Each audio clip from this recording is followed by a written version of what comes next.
Mike D, New Orleans Saints insider, straight out of New Orleans, WWL Radio. He joins us on the Farm Bureau Insurance guest line. The show is brought to you by SoundcomAV.com. Sound and Communications, SoundcomAV.com, the leader in audio and visual in the state of Mississippi and outside of the state. SoundcomAV.com. Mike D, NFL insider, joining us on the Farm Bureau Insurance guest line.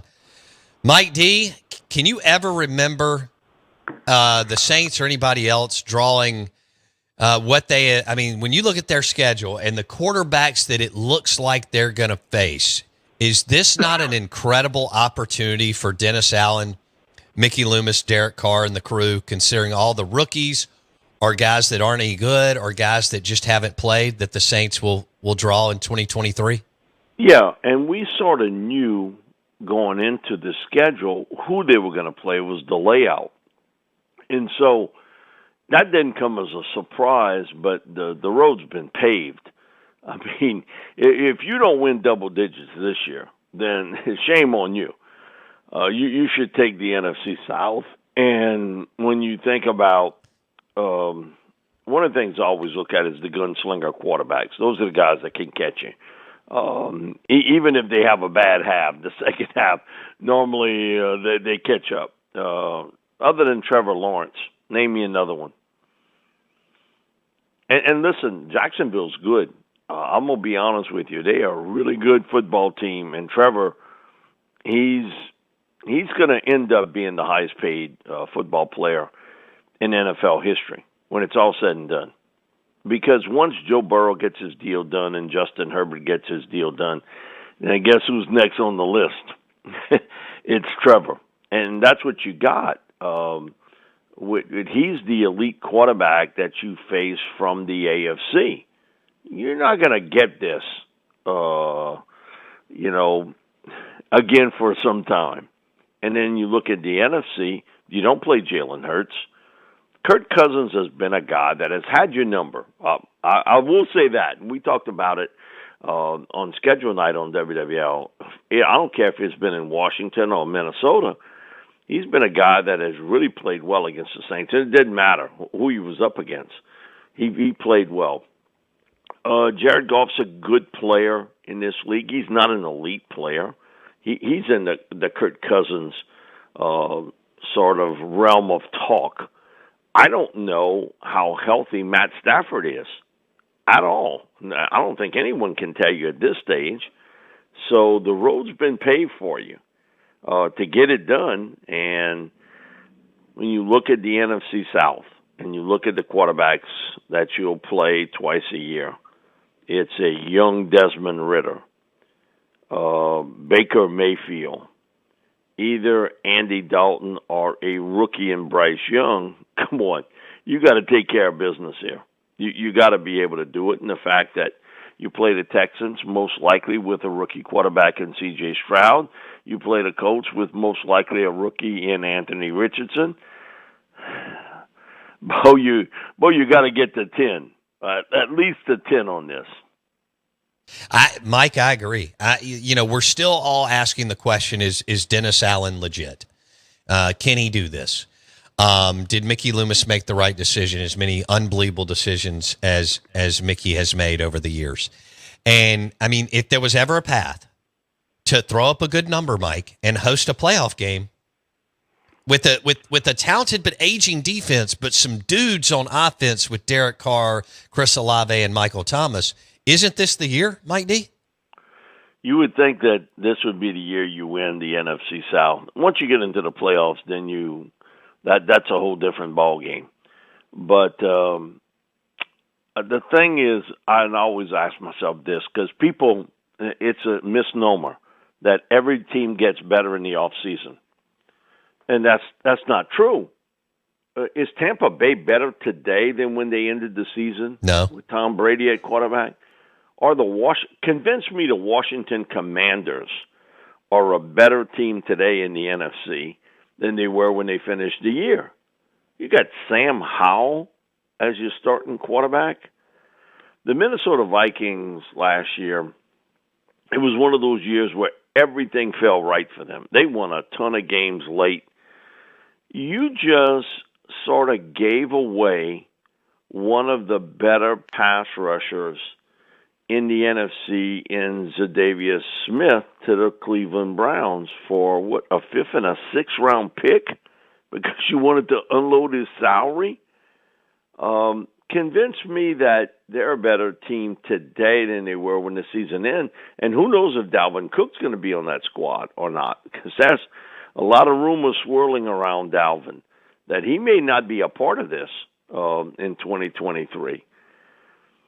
You got Desmond Ridder, who's played in a handful of games. You have most likely a rookie, I think a talented one, but a rookie in Bryce Young, Baker Mayfield in Tampa. Man, is it set up any better for you? And you don't have to play the Eagles, who are the 49ers, the two teams that are cut above. Are the Packers a better team today without Aaron Rodgers? Not even close. So, man, I hear this, and even people who, who's got some cachet talk about, well, all teams get better in the offseason. My thing is, then you living in another world.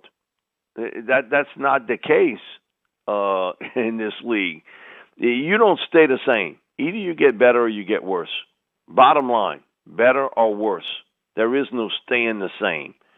And just because it's an off season don't mean you won it. You look at the Saints, they're better at quarterback today than they were when they ended the season. I think you're better at running back today with the addition of Jamal Williams and Kendra Miller via the draft than you were when you ended the season today. You have some health question marks with two major players, and that being Michael Thomas, Marshawn Lattimore, who missed a chunk of last season. People don't talk about it, but it's true. Marshawn missed a ton of work last year, game-wise. And he's one of the premier cover cornerbacks in the NFL. With Mike, it's been the same old. And you have the development of three young receivers who have talent. And Chris Olave, Rashid Shaheed, and tight end Jawan Johnson. So, there's something there.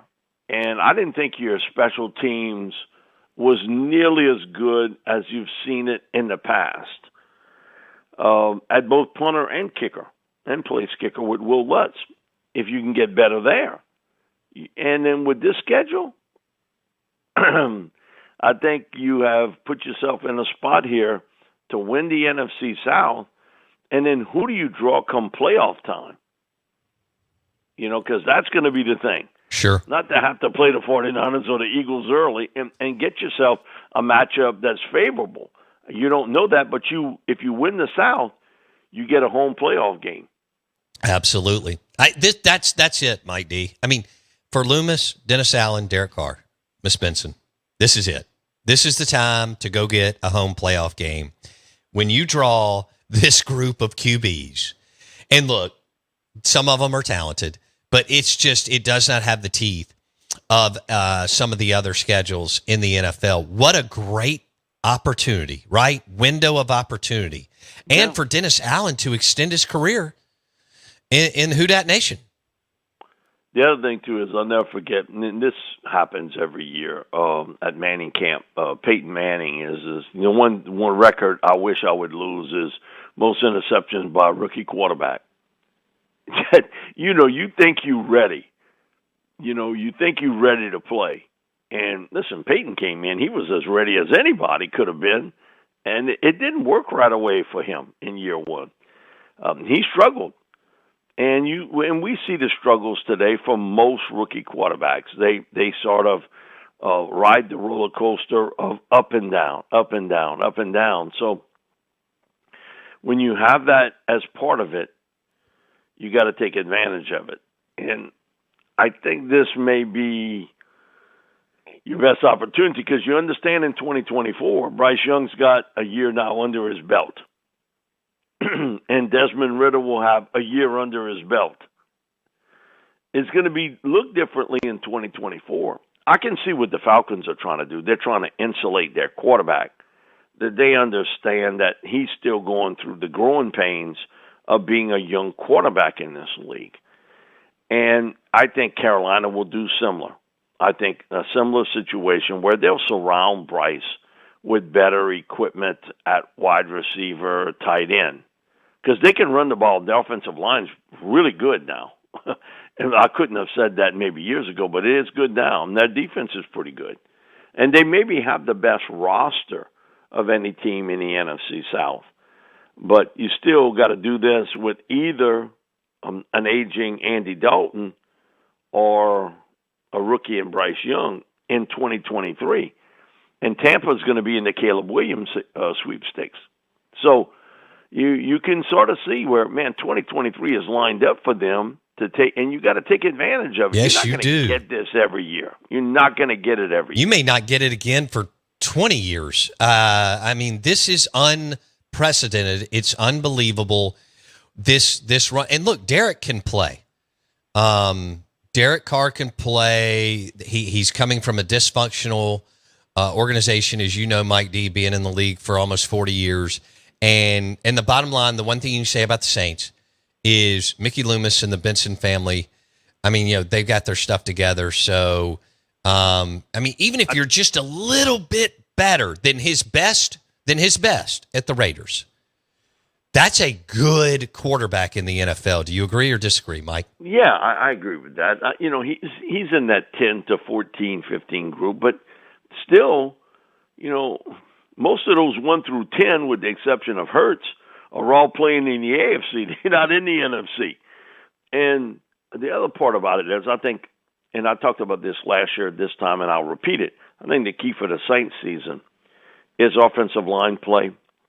You've invested so much into that with a first-round pick in Ramchak, who's been legit. I didn't think last year was his best season, certainly as a professional, but he's still a good player. You got a first-round pick in Trevor Penning. Now, he's coming off of the foot injury, so we'll see. It may start off to be James Hurst, who's at least a good utility piece for you. You have a first-round pick in Andrus Peat, who can't stay healthy, a first-round pick in Cesar Ruiz, who's been okay, and that's about it. And I think a really good center in Eric McCoy. Okay, every one of those guys are first-round pick people, with the exception of McCoy, who cost you a first-round pick to get to him because he was an early second. Man, you got to play better up front. You wasn't moving anybody up front running the football. You got to be able to run it when you need to and have to. And then you got injuries. So I think that's a big key, along with the health of Michael Thomas. They are a totally different football. What are you hearing there, Mike D? What do you think? Well, from what Dennis was saying yesterday, he'll be ready for training camp. But, man, that's a big if. Because we've heard this song and dance already. And Mike's taking a chance on himself, signing that contract he did this offseason, that he can have that big year and then get paid again. Because, you know, he took quite a pay cut to stay with the Saints. But I think, Bo, it's when you looked early on at the Saints with Thomas, when he played last year against Atlanta, he was sort of a tilt-the-field player. And then he gets hurt, and then you don't see him again. And we've seen him in his days where he's dominant. He don't have to be a 120-catch guy. Mm-mm. You know, he can be that 85, 95 guy because you have Olave now that can kind of... Can ball. Get the scale sort of tilted the other way. And I'd like to see him use Rashid Shaheed a little bit more in the lineup because of his speed. And certainly more to the tight end, because one thing with Derek, he's had a history of wanting to throw the football to the tight end. So you have a young prospect in a Juwan Johnson, a former receiver who's now a flex tight end, and Foster Morrow. And the good news with Foster is that he's doing really well with his recovery from Hodgkin's lymphoma, and that he'll be able to play this year. Good. And Foster is a really good inline blocker. Really good. That's, because for I always teased him for like 2.5 seasons. He was like a glorified tackle at LSU with Les. I mean, that's how Les used the tight end. Oh, Hey, you goodness. blocked. Now that final year, they opened things up, and that's after Orgeron took over. They used him more as a receiver. But I think that he can help out in the running game. But the running game and the health of Thomas, to me, are the keys for the Saints. Because if you can get that combination rolling along with a Derek Carr, now you've got something there. And defense is Dennis Allen's baby. That's his. Okay, so if they bat on defense, there's only one finger to be pointed, and it's at him. And I thought down the stretch they really played well on the defensive side of the football. I thought early on that was maybe a surprise to me. They didn't stop the run well. And that had been something they had really put a lot of pride in, stopping the run.